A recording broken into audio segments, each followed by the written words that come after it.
All right, what's up, y'all? It's your boy Drew here with a special exclusive, Kohrey Da Savior, Spotify expert, music marketing expert, somebody I've been following for quite a long time. He's really big on the Instagram. He also has a show on Brandman Sean. He's somebody I just always loved how he moved. Really straightforward, good advice, and also very creative advice. In our space, a lot of times you meet people that are, just kind of telling you, like, be consistent, da da da. But every Digital Dash episode has like 5, 10 ideas. So this is the guy you want to look for unique, original ideas. And we're just gonna kind of run through here a lot about Spotify and like digital marketing seems to be one of your main places. So welcome. I look forward to this conversation. Thank you, man. Thank you for having me on here too, bro. Appreciate it. Yeah, for sure. So let's just start from a wide angle lens, right? I'm an artist. I either gotten to the point that I'm dope enough that whether it's the homies are like, yo, you really need to do something like that, or I have a local buzz, but I'm not really doing the Spotify thing and the digital moves.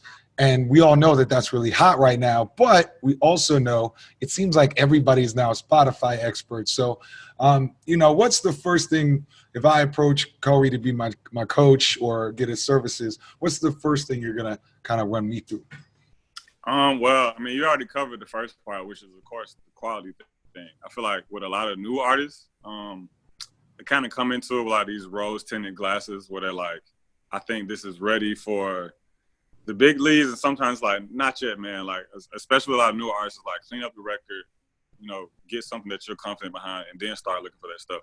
But once you are ready to actually dive into the Spotify space, don't go looking for like rat caviar. Don't go looking for like most necessary, like none of those playlists.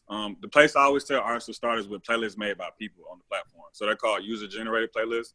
And that's the playlist that's made, sometimes it's by marketers, sometimes it's by like influencers, sometimes it's like a 14-year-old kid that like learned how to grow a Spotify playlist and then he just like has it. Because those people are going to be a lot easier to reach out to. Those people are looking for you to reach out to them because they don't have the same exclusivity as like the Spotify officially owned playlist. And then like, just on like a straight, like, just to be honest with people, a lot of those playlist curators, they charge for their placements, right? It may be $15 for a placement, $20 for a placement. But what you want to do is, well, one, expect that. Most of the curators I work with charge for placements. I have a few that don't. Most of them do. But what I look for more so is like, are they sending me their price sheet before they've heard the song? You know what I'm saying? Are you telling me, yo, it's 50 for a placement, but you don't even know what song I have to place? Because what that tells me is there's no real thought put into this playlist. Like, these people are just on the playlist because they could afford to pay for it, not even necessarily just because you like the music, which, I mean, I'm a marketer, man, so I'm the type of person where I feel like if you took your precious time to grow your platform, you deserve to make money off of it however you feel like you should make money off of it. It's your time, your resources, your energy went into it, do your thing. But I feel like as a playlist curator in that space, your people still kind of trust your opinion on the music. The artists that are submitting music to you kind of trust your opinion on it. So there should be like a sweet spot where the money matches up with the authority or position that's going into it. Like I said, like I would feel some type of way if I paid something on the playlist and the curator didn't even listen to my song. So that's kind of one of the red flags I always just tell artists look out for is like, all right, cool, he likes your music. He said he likes your music, or he or she said they're going to place you. Did they say anything to let you know that they listen to it? Does it feel like they actually checked the song out? Does it feel like they just like saw your emails, like, all right, cool, here's my price sheet, here's my PayPal, hit me, let me know when you send it through, I'll get you placed up. So that's where a lot of problem comes in with like these Spotify gurus that you're seeing is like playlisting is such an easy way to make money for some of these people. Because there's artists everywhere. There are artists who they know are so thirsty for placements that they're not willing to put in the time to figure out like what's going to work or what looks like a scam and what's not. And people take advantage of that. Like I see a new ad for some random ass playlisting company like every other week, or people are DMing all the time like, yo, have you ever worked with these guys? I'm like, I've never heard of them. That doesn't take away from them, but I always just tell people like, when you talk to a curator, man, ask them how are they getting their traffic to the playlist? Like, what are you doing? Are you running Facebook ads? Are you getting shout outs? Are you doing like some weird stuff on the platform? Like, there are people who like they really know how to like grow playlists. Like, are you doing this stuff?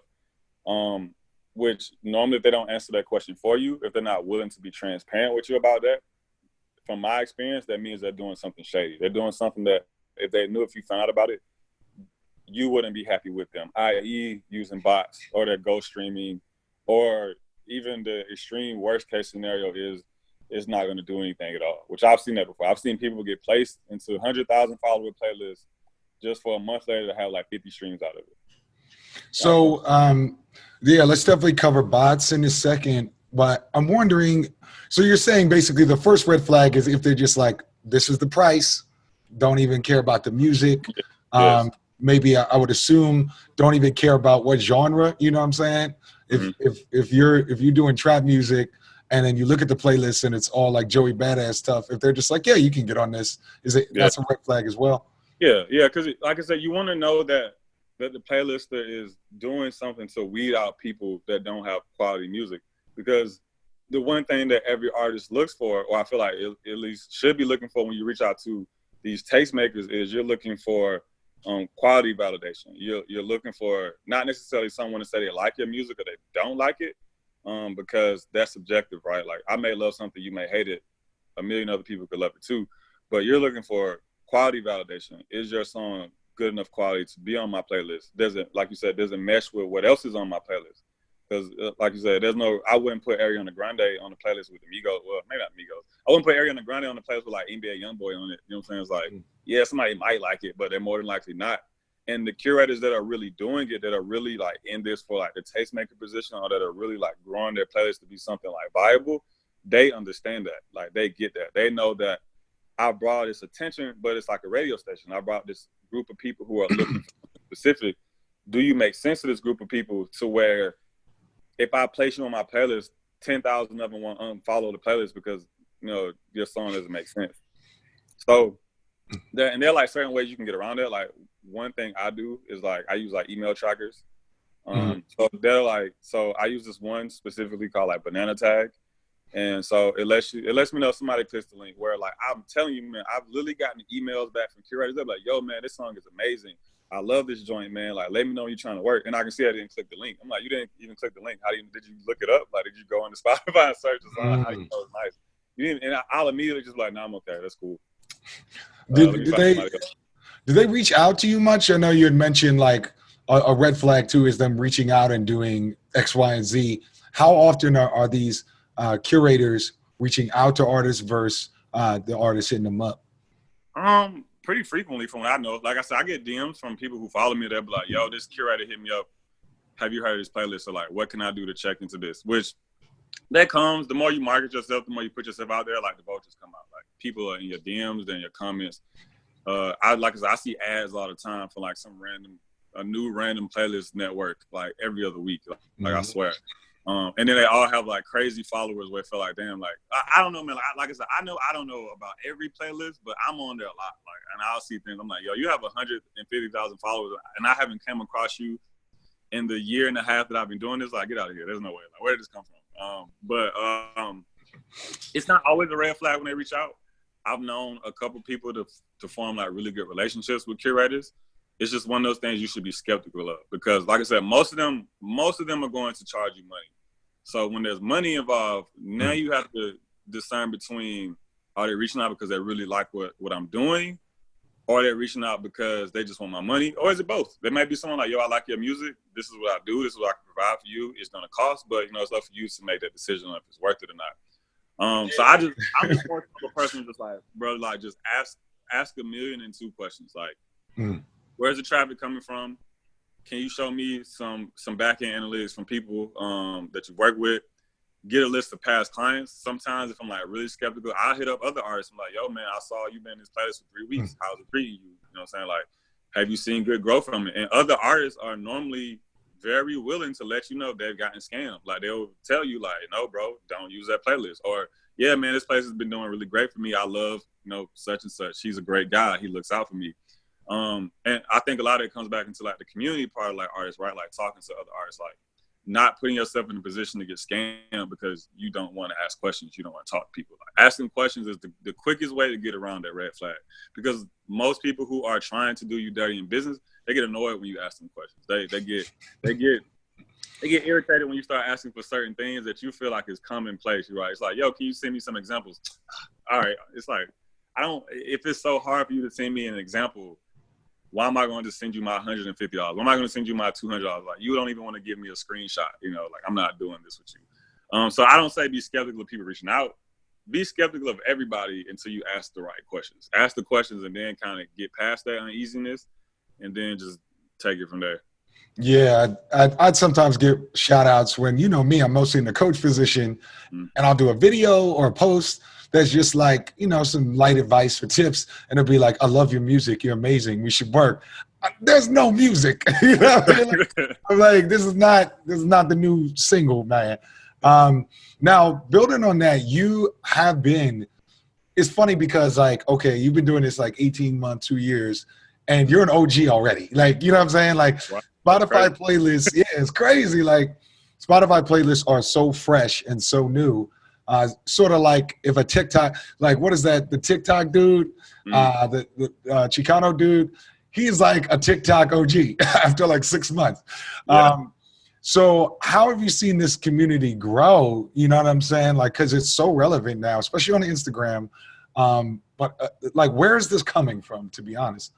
Yeah, so a lot of it, a lot of playlisting just comes from the need for people to have voices on the platform that doesn't really cater to the smaller demographic on Spotify. Like, it's weird, right? So when I first got into playlisting was the real early infancy of it. Like, the way I found out about playlists was I was managing an artist, and I was just like helping him put together like a rollout plan, and like we started kind of digging through Spotify through just like something I heard at like a conference or something. And like to show you how early this was, it was early enough that I could get in contact with Tuma Boss, the guy that used to run Rap Caviar. Like, he was answering my email. Like, this is how early it was. Like, Rap Caviar maybe had like 500,000 followers at the time. Like maybe 400,000, 500,000 when I kind of caught on to the playlisting thing. And I was trying to reach out to him about like getting my artists on and stuff.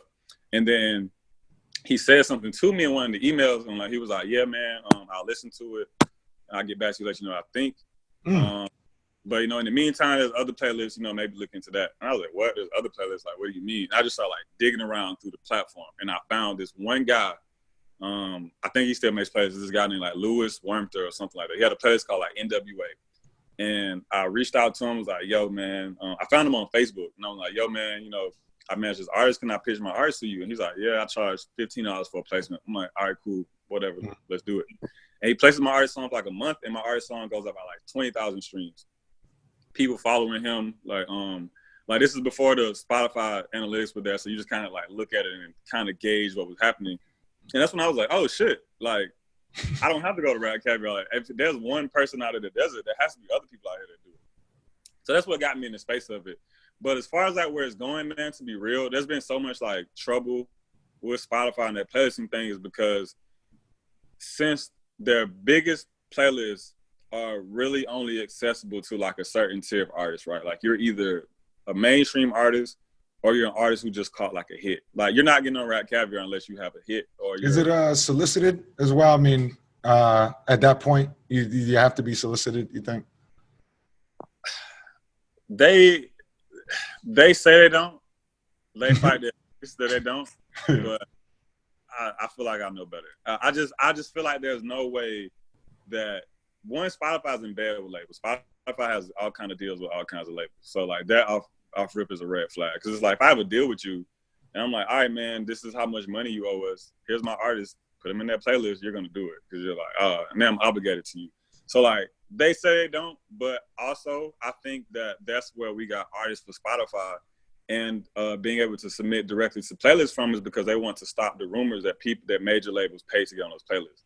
It's one of those things like they know we can't prove or disprove it, but when people below the hierarchy start talking, there's nothing you can do to stop it once it gets going. The only way to stop it is to put something in action that makes them feel like maybe you're not doing that, which here comes the direct upload, the direct submission button. But that's not enough because it's something crazy like 30,000 or something songs uploaded every day to Spotify. There's no way they can get to all those people. There's no way that even if they wanted to, they could put all those artists into artists for Spotify, into the official playlist, which naturally opens up the floodgates for independent curators to come along and make a product to service these people, right? Like it's a business at the end of the day, where there are these people who saw gaps in the market. Like, dang, you're dope, but you can't get on Rap Caviar. You can come get on my 50,000 follower playlist though. You know what I'm saying? Give me $50, I'll put you on. Or I have this 80,000 follower playlist. You shot me out a couple of times and reposted us. You know what I'm saying? We'll put you in top 10 for a month, something like that. So I think a lot of where it's going is, one, Spotify doesn't like that. Spotify doesn't want anyone else making money off of their platform but them. So they're doing everything in their power to shut down the whole pay-for-play thing on playlisting. They don't like it. Oh, with that in mind, I mean, you talked about ghost streams. I guess I call it ghost streams, but basically botted streams. Yeah. And that whole lick. Can you just tell a little bit about that? And you made a really good point about sort of why Spotify doesn't ideally even want this themselves. So yeah, can we talk about that? Yeah. So the two Spotify's problem with streaming fraud comes from like two sources: bot playlists and ghost playlists. Bot playlists are pretty much someone create like a computer algorithm to drive streams on the platform. Ghost streams are someone that has just bought a bunch of Spotify accounts and then they just leave them on the loop to like stream the song. So it's like they come from real registered accounts. The accounts are just owned by like one person. So people do it to deceive artists, to give you the illusion that there are fans of this playlist. So you have numbers coming in. Spotify doesn't like it because it increases their royalty payout rate. So the main problem they have with it is not necessarily, oh, artists are getting scammed, artists are getting put in these playlists. I'm not gonna say they don't care about that, but what they more so care about is the bottom line, right? Like if you really look into Spotify is this huge company that's not really profitable. Like they literally have all these hundreds of thousands of subscribers, but have been in the red for like the past, I think every year since they've been in existence. I don't think they broke a profit since they've been in existence. So now you would include these tech people, these tech junkies, who have figured out a way to get an artist on the platform 100,000 streams without 100,000 real people listening to it. Then they have to pay out more money. Now their bottom line goes up. So their main force against it is, we have to stop this so that we can only pay out money to the groups that we control the payouts to, i.e. the people who are in our platforms. Because I know if I put you in Rap Caviar and you get 2 million streams from Rap Caviar, I can kind of gauge that. I can kind of see like, this is how many streams is coming from an effort of our promotion. This is about how much we have to pay out to the top tier artists. And then you can't really plan for like the smaller artists who they don't have any control over. You know, like the local artist who still gets 80,000 monthly listeners because his city fucks with him. But they can scale those other things, they can gauge those other things, but you can't gauge the way these bot playlists work, the way these ghost playlists work. So like I said, they want to shut that down because it messes up their money pretty much. And they're at a point now where they're kind of like a take no prisoners standpoint, where it's like, I have someone that I know personally whose account got taken down because his business partner was buying streams for their songs. He didn't know it. So the songs that maybe like 700K when it got taken down, they concluded that the partner bought about 500 to 600K of those streams off of some like shady website, like some shady marketing promotion website. And just everything that I saw him go through with that situation was what really put me on to like, oh shit, Spotify is very serious about this. Like Spotify is taking action on this because they took his whole account down for like maybe 2 weeks. And then he had a conversation with someone and they put it back up, but they were like, any song that we determine has been, using these fraud services, we're taking down. And if we feel like you're doing it again, which keyword, if we feel like you're doing it again, we're going to shut the whole account back, which is crazy. And I know this is a tangent, but like the whole bot ghosting thing is creating like this weird atmosphere on Spotify because I don't know if you read so they released this statement about 2 weeks ago, pretty much talking about how like we partner with Deezer, we partner with these labels to stop ghosting bots and pay for play on the platform. So when I looked at that, what I got out of it was, now you're going to treat an artist that was in a playlist because he paid to be in it, whether the playlist streams are legit or not, the exact same way as you would treat an artist who was knowingly buying fake streams. So if we're artists and you go buy 500,000 streams for your song, like fake streams from some sketchy ass website, and Spotify catches you, they shutting your account down. They're taking the song down. They may shut your account down. If I, artist B, go buy a playlist placement on this influencer's playlist, and they find out, they're gonna treat it the exact same way.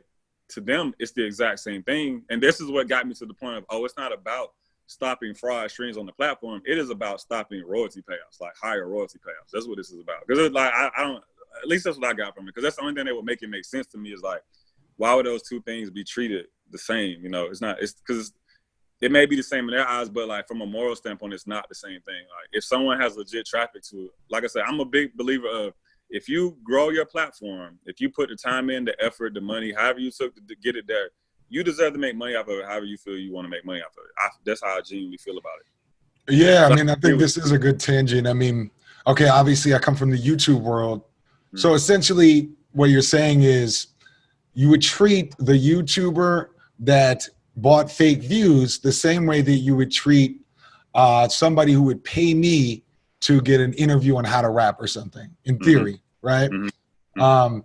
Yeah, I mean, I feel your analysis, I think also just pure middleman. I mean, so whatever their royalty payout is, if somebody pays $100 to get on a curated playlist, that's a raw $100 that Spotify thinks we deserve straight up. And if you, I mean, you just multiply that by 10 curated playlists, Spotify sees it as we're losing $1,000 raw, raw $1,000, not trickled down through, you know, avenues, not plus whatever money comes from the artist gaining attention from that, you know, because a lot of the fake placing thing comes from like they're trying to game the algorithm. So it's like if I put you in this playlist, you get this burst of streams.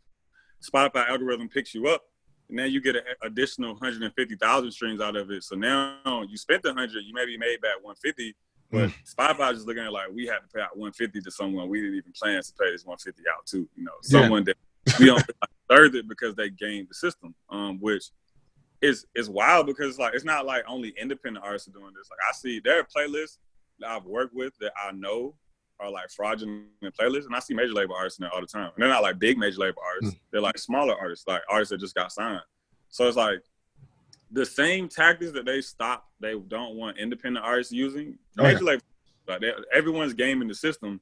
It's just who's getting caught or who has the resources behind them to keep the perception up so they don't get caught. You know, it's like if this random ass artist from the street has 1 million streams on the song and like nothing else is going on for him, you're kind of skeptical of it. But a major label artist, their team has the funds to keep their perception up. So I can buy you 100, I can buy you 1 million streams. I can go buy you 20,000 followers. We can get you on Genius. You know what I'm saying? We can get Complex to write you an article. We can get you on this. We can get you an interview on how to rap so that when people look at this 1 million streams, it looks more believable because people will go look you up like, oh shit, he's on Genius. He has this interview on how to rap.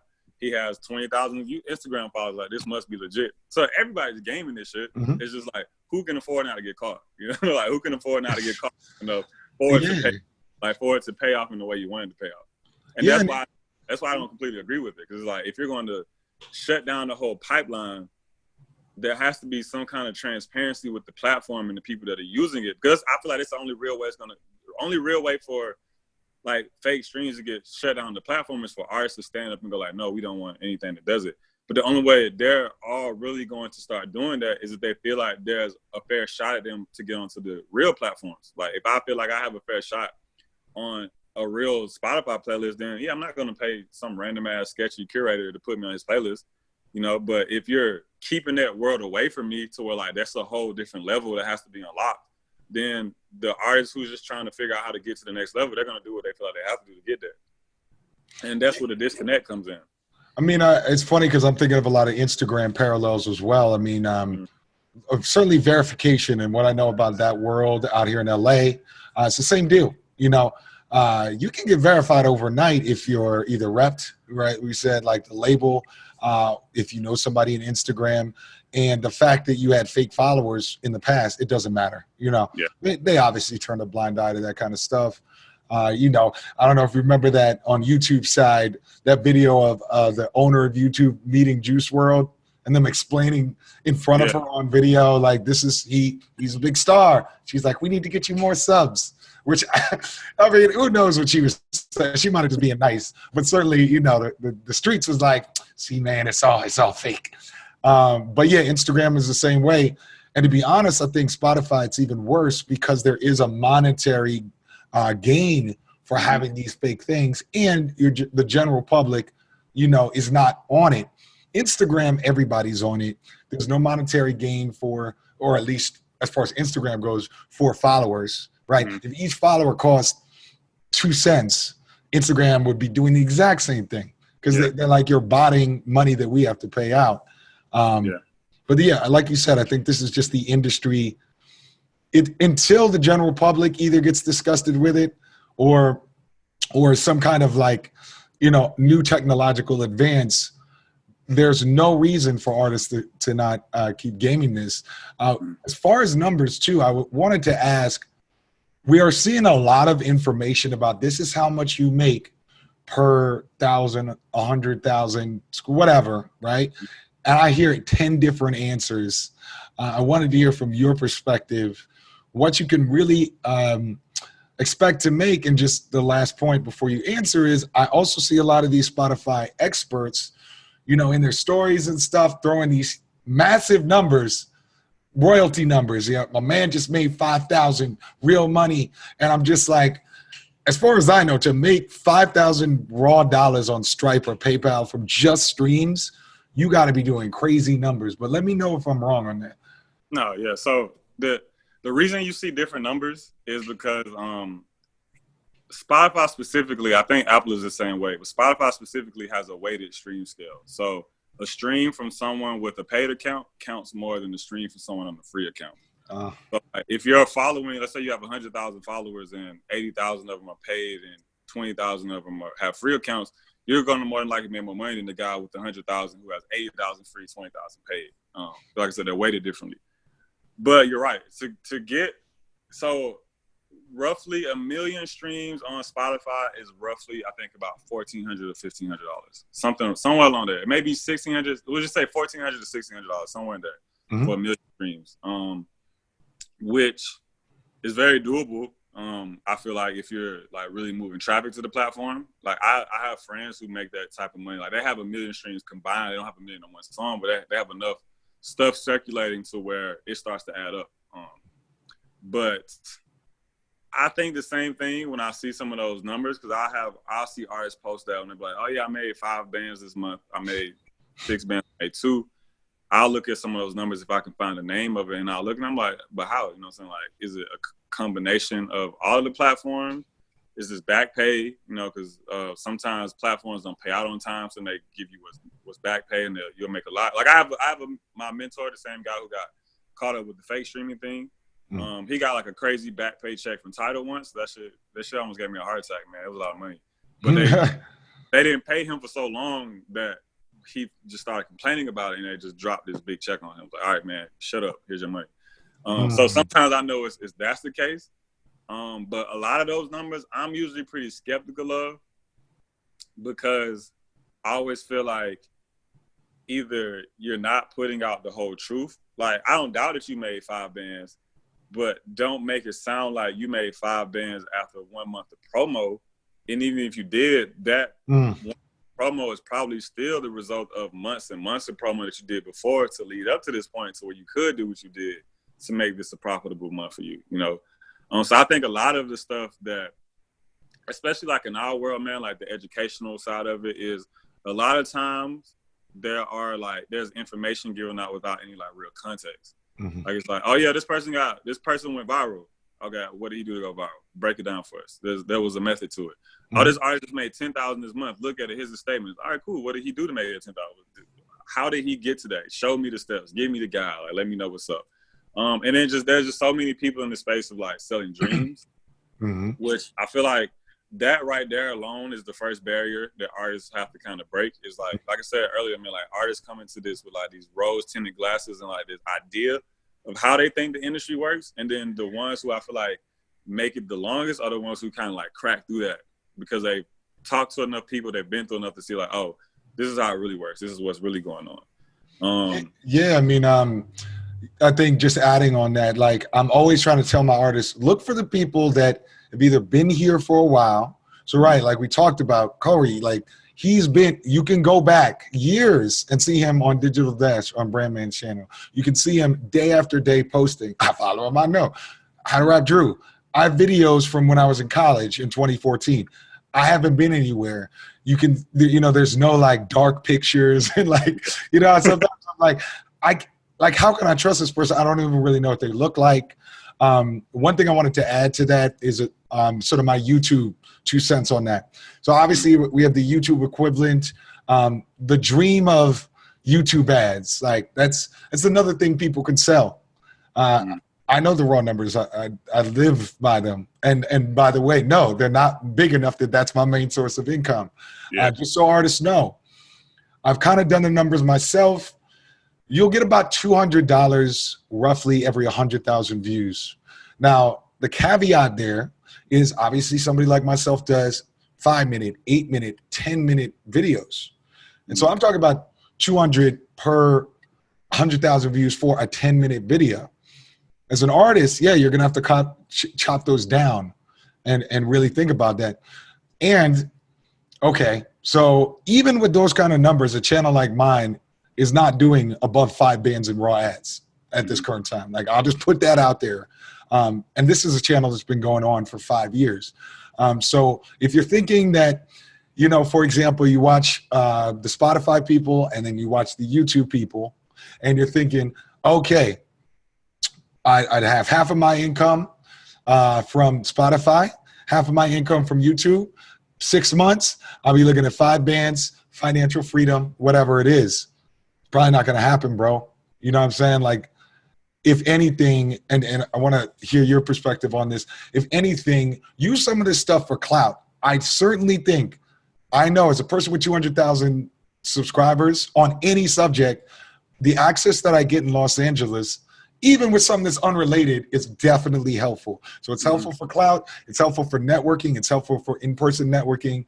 Your name precedes itself. Certainly being on Spotify and saying I'm doing 1 million streams a week or a month, sorry.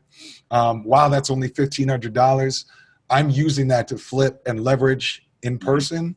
But the dream of, which seems to be the 2 new hustles for music teachers, right, is the dreams are how to blow up on YouTube and how to blow up on Spotify.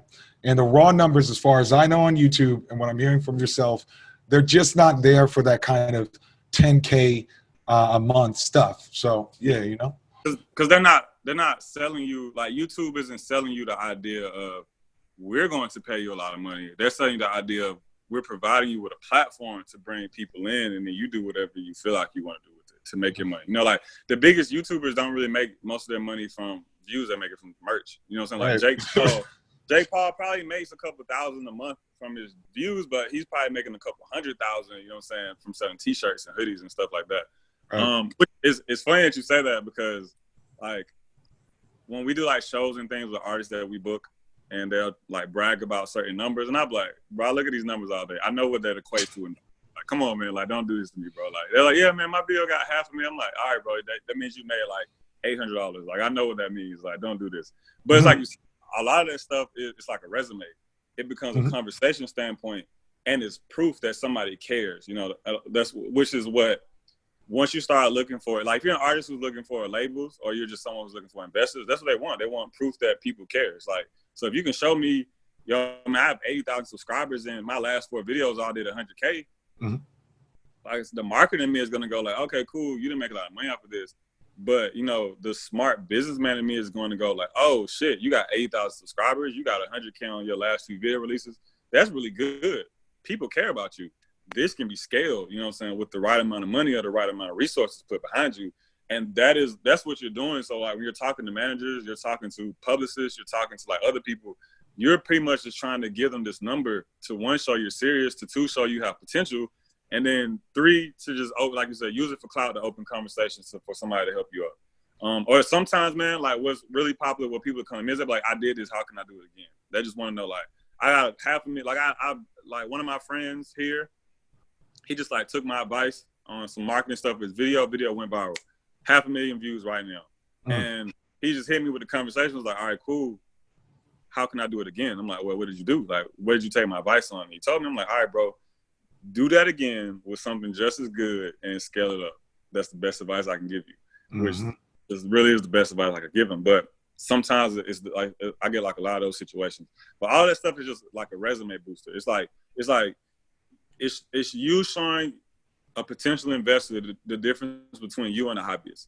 Like, okay, you say you really want to do this, or it shows people you invest in yourself, because most people know you're not hitting these numbers off of pure luck. You did something to get the ball rolling. Like, you spent some money on some ads, you paid an influencer, you were out here doing shows every month, or you were doing something that got yourself to that point. Either way, that shows people that there's a potential there for you, and that you're willing to work. Most of the time, it shows you're willing to work, but at least it shows that there's a potential for people out there to like you, because everyone thinks the same thing. Is like, if this amount of people listen to you and like you, it can be scaled, and a lot more people will like you and listen to you. There's more people out there like them. So that's really all that is. All that is just clout tokens to pad your resume to hopefully open some doors for you. Yeah, I mean, I think there are certain numbers that anybody, marketer, influencer, if we know that you got these real numbers, right, raw numbers, let's say like an Instagram, just speaking for myself, if somebody had 10K followers on Instagram or above, and I could see they were real, I would take that person seriously, especially if they were in something like music or not a service-related brand. You know what I'm saying? Like 10K followers, if you're you got travel photos, like that's pretty easy. But if you're doing something that people don't kind of want to search out for all the time, like music or movies or something, like you did something really good. So there's these certain numbers that if you just hit the number, like you said, a marketer's mind says, all I need to do is scale. So in the same way, like rappers will say things like, all I need is a push, all I need is a team. Like marketers, y'all, all I need is somebody I can scale, because like that's when the scale comes into it. All we look for, bro, is I literally have like clients I work with, or like even friends. Sometimes like I'll just help them just to kind of like, because there's so many local artists here in Atlanta that like I really like, to where I have conversations. I'll be like, bro, just give me like $50 so I can show you how this works. And I'll call them and I'll be like, yo, this is doing really well. I need you to figure something out and get your money up. So we like, I have a friend here. He manages a producer, and I just like ran like a Google ad for him just to show him what it would do. And I'm looking at it and I'm like, dang man, this is doing better than like some of my clients ads. Like, this is doing like really well. And it got down to something crazy like 0.003 cents a view or something like that. To the point where I called his manager. I'm like, yo, I need you to get me like $1,000 in like a month. And he's like, what? I'm like, give me like a rack in like a month. He's like, wow. I'm like, if you give me like a rack in a month, I will make this shit go crazy. Like, this shit's gonna go crazy. Like, this is doing really well. And that's what a lot of those conversations turn to. I have another client, I'm having the same conversation with him. I'm like, yo, like, figure something out, man. We gotta keep this going. Like, we can't kill the momentum on this. Like, I know, like, so many people fall into the trap of like 1 month, it looks good, cool, I'm done. It's like, no, bro, that's the beginning of the cycle, man. Like, right. You see it's doing well, why kill it off, man? Like, why murder this great momentum that we're building? And that is like, to be real with you, that is like 90% of my job is convincing, because music is so subjective, man. Like all I can do is put it in front of people. I can't control how they react to it. But when I see something that is doing well, where like I start having like fantasies about like what this is going to do if things are handled right, I'm like, yo, like, we got to find you some money, bro. We got to keep this going. Like, we got to figure something out. We got to capitalize off of this. And then it becomes me, like, fighting that battle of convincing them on why they should do this. Like, yo, man, like, I know you said this video shoot, you got whatever, but we got to figure something out. Like, let's keep this going. Yeah, I mean, and we got about 10 minutes. Let's wrap this up with something that's very useful to that. Okay. Revenue building streams for artists, or not streams as in Spotify, but right, like, how do I get that extra rack a month as an artist? What are some of the best licks from Korey's perspective to just, how do I siphon off a rack so that I can invest in your program to get the ads going? The best lick? The best lick is something social media related, to be honest with you. Like when I first started out doing the marketing stuff, I was only making like $100, $200 per client. And the way I supplemented my income was I grew a Spotify playlist. Well, I grew an Instagram page first, and I sold shout outs on the Instagram page. And then I used to thrift and like sell stuff on like Depop. So, which a lot of those things, especially like the social media shout out, like that kind of world is like, if you really dive into that stuff, it's not hard to grow an Instagram page. It's just tedious. Like, especially something like you said, like a travel page or like a meme page is a lot easier to grow than like a personal brand page because it's very generic content that so many different type of people can relate to. And those can be monetized really quickly if you know how to like really grow them. Outside of that, man, I just always encourage like every artist to have some type of side hustle, like, or learn some of these same things that we're doing. I have students who buy like my courses and stuff, or who will buy like a curator list from me, and they'll be like, "Yo, man, I got this list. You know, so I need some money." I'm like, "Bro, you're sitting on gold. Like, use this information to make some money for yourself." Or you know, if you're an artist, because I've met so many artists who have like leg ups on other artists as far as what they know, and they use that to build themselves up. Like one of the first curators I met is an artist, and he takes the money that he makes from his placements, that he takes from selling people placements, and he invests it into his own career.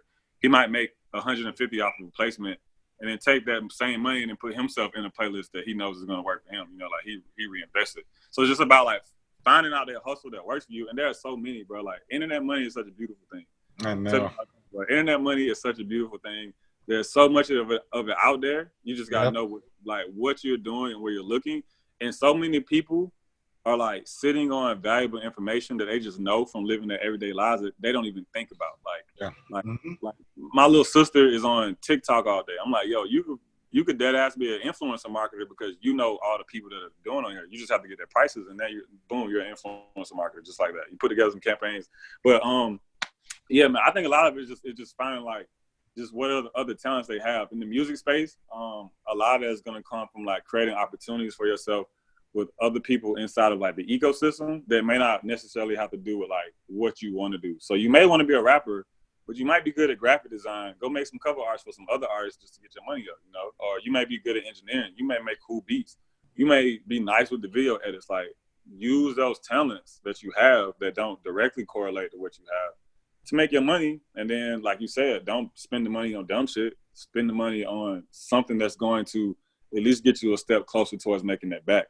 Because I don't even feel like the real money comes from like streaming. The real money comes from like getting the fan base and selling them stuff. That's where the real money comes in, right? Like, who cares about 400 cents of a stream when you can make $25 off a t-shirt from that same person who's going to go stream your song anyway? You know what I'm saying? So it's like, why not use something to get you towards both?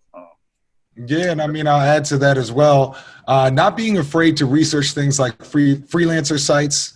I'm building the How to Rap team right now and really getting into that world and going to be obviously putting out a lot of content around that.